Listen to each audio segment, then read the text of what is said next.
እኛ ማንኛውንም ቦታ ስናለማ ስንቀይር ዋናው ትኩረታችን ያደረግነው በጋራ እንደ ህዝብ የምንጠቀምበት የጋራ ሀብታችን እንደዚህ አይነት ቦታዎች የጋራ ሀብቶች ናቸው።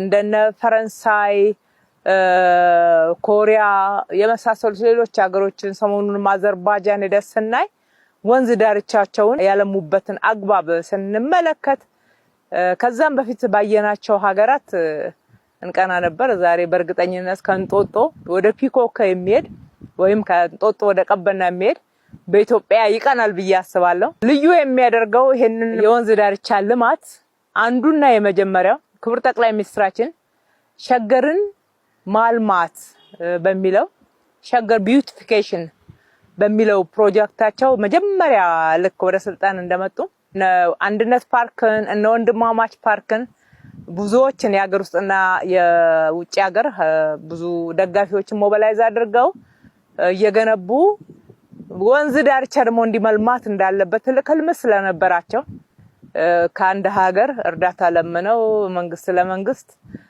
ከዛም ኮንትራክተር ገባ 5 አመት ሙሉ 5 ኪሎ ሜትርን ለመገንባት ቃል ገብተው ውል ፈርመው 2 ኪሎ ሜትር የወንዝ አፉን ሪቨር ኢምባንክመንት የሚባለውን እንኳን በአግባቡ ሳይገነቡት 5 አመት አልቆ እጅግ በጣም በዛ እልህ ገብተን ክቡር ጠቅላይ ሚኒስትራችን ከተማ አስተዳደሩ ለምን አይሰራውም ሲባል እንዴ ለምን አንሰራውም እንሰራዋለን አልገባን።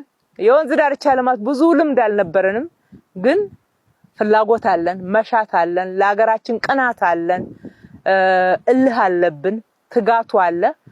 ለካ እሱ ካለ ዕውቀቱ ቀጥሎ ይመጣል። ዕውቀት ካለበት ዛሬ እድሜ ለኤአይ እድሜ ለቴክኖሎጂ ፈልግ ስትለው ፈልጎ ያመጣል። እሱን መሬት ላይ እንዴት አድርገን ማውረድ እንዳለብን በጣም ጎበዝ የሚገራርሙ የኢትዮጵያ አርኪቴክቶች ወጣት ልጆች ፈጠራ አከለውበት ከኛ ጋራ እዚህ ሰሩት። የኛ ዲዛይን ነው እንዳለ ሀገር በቀል ነው። የእርከን ስራው የሀገር በቀል ነው፣ የኮንሶዎች ነው። እንዳለ ዲዛይኑ ወንዝ ዳርቻው የኢትዮጵያ ወጣቶች ዲዛይን ውጤት ነው። የሰሩትም የኢትዮጵያ ወጣቶች እጅ ነው። እንኳንም እንደዛ በእርዳታ ያልተሰራልን ለካ እንችላለን እንደምንችል ያሳየንበት ነው።